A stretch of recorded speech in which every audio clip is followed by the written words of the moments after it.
Grid parity, it's all the whole industry is pursuing, and as we have done for the last, I would say, 4 years, the large commercialization of photovoltaic industries have already contributed a lot to grid parity.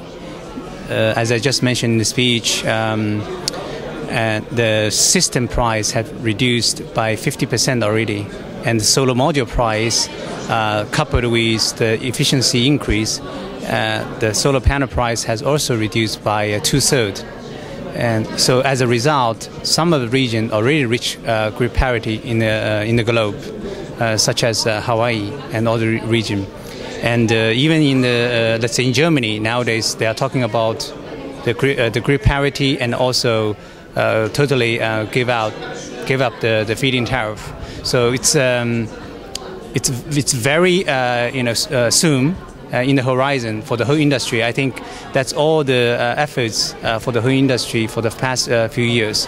And with the grid parity coming, to us, and certainly will change the lifestyle of the whole our daily life, and also the global economy as well.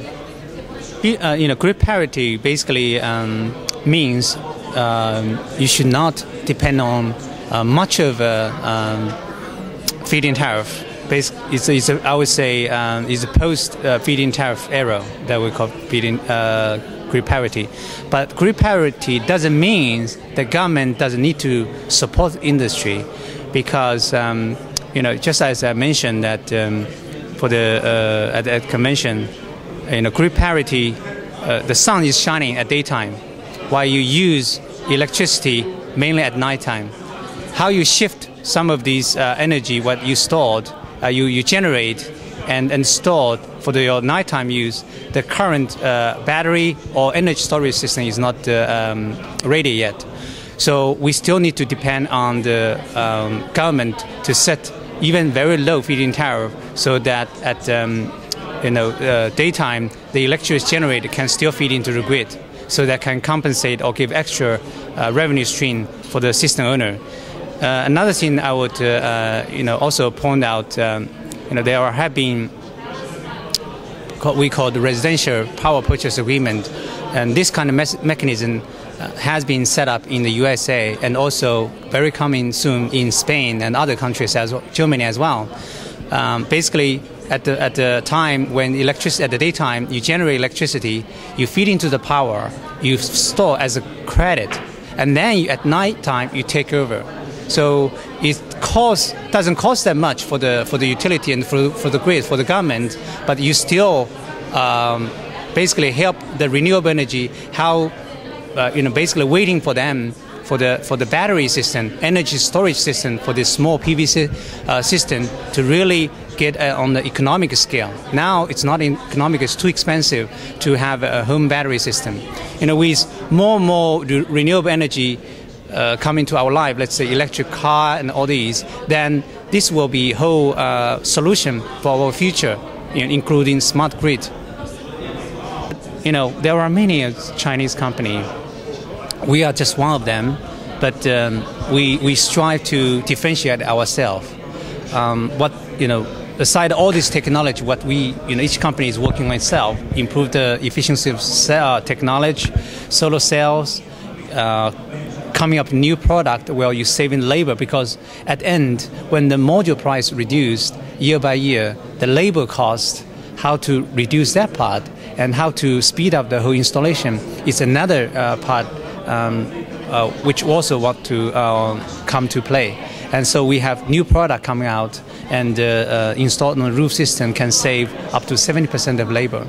And all these. Another thing is what we have done, and different from, I would say, all Chinese company. We, in 2008, when the market still a very good market, that it's a short supply, we decided that one day the solar module will become commodity. We'll have a oversupply issue. We'll have margin squeeze. So we set up an EPC business in Germany, which is the largest market then and now.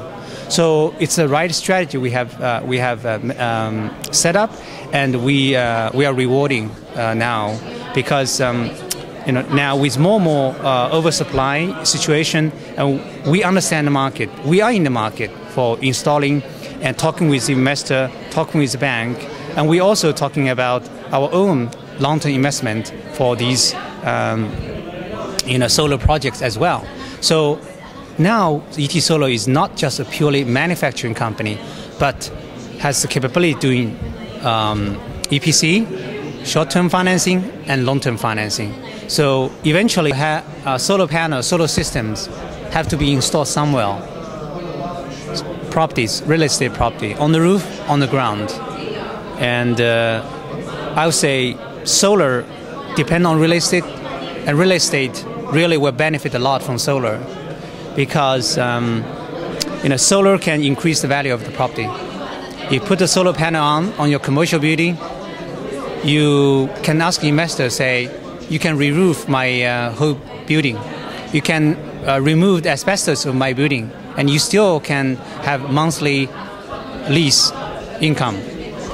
And for residential, and that has been actually proven, for residential houses, you put solar on, your home is sell faster by 20%, and you are getting, that's the recent study by NREL, National Renewable Energy Lab by US DOE. And they have found that by recent study doing thousands of homes with and without solar on the rooftop, they found the solar-powered home can be sell 70% higher than non-solar powered home. And when the market is done, you can tell, look, the real estate agent can say this home monthly bill, electricity bill is $2.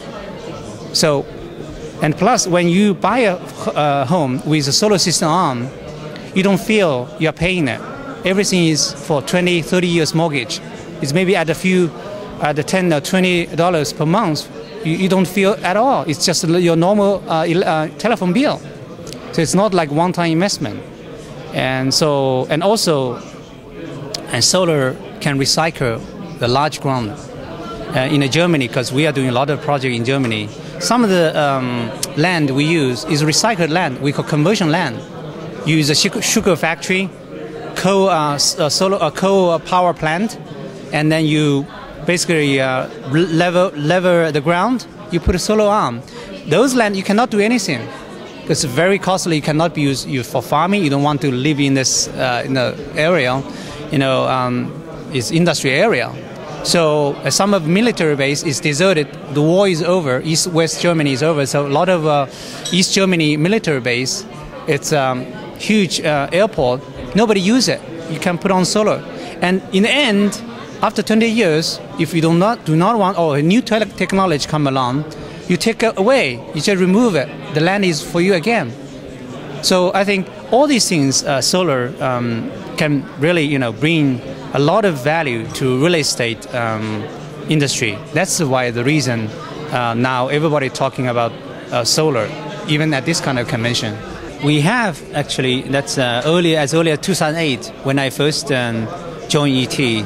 We met a California company, and they are talking about have a roof tile combined with PV, and we actually have worked with them and developed it together. And the product has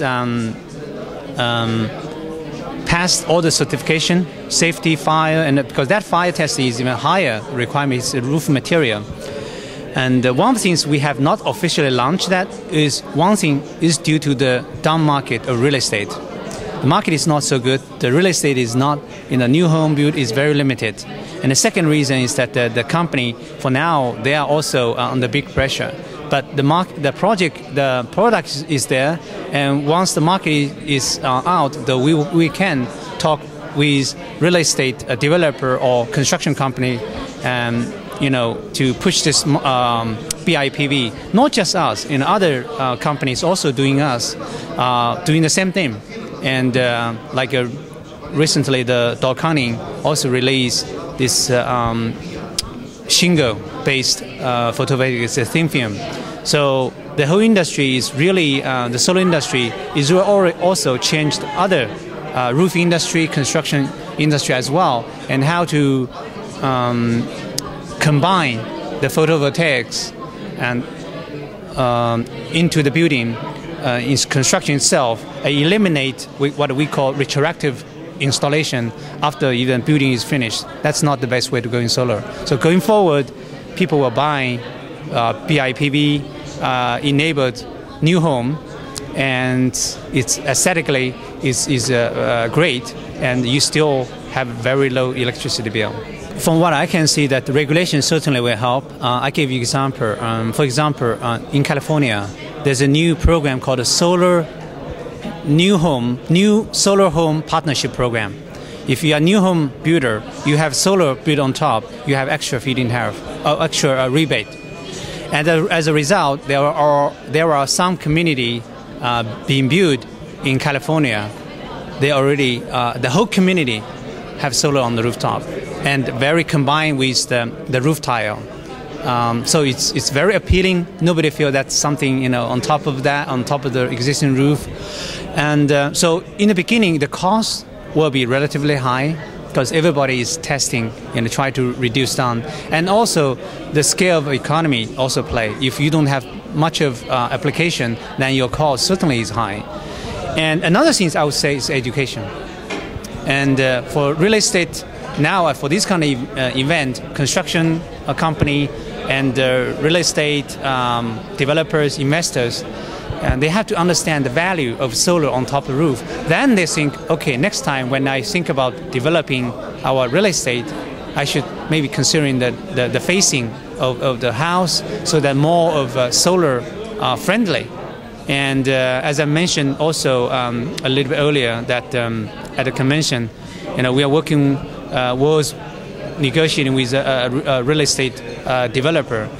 Because they think the solar is extra asset for them. So when they plan and design the building itself, they are already thinking about solar. How I put a solar on that? So this is all the mindset, and also I would say, people have to think about it, and then you will think, okay, put solar on the roof. Really, is very easy, and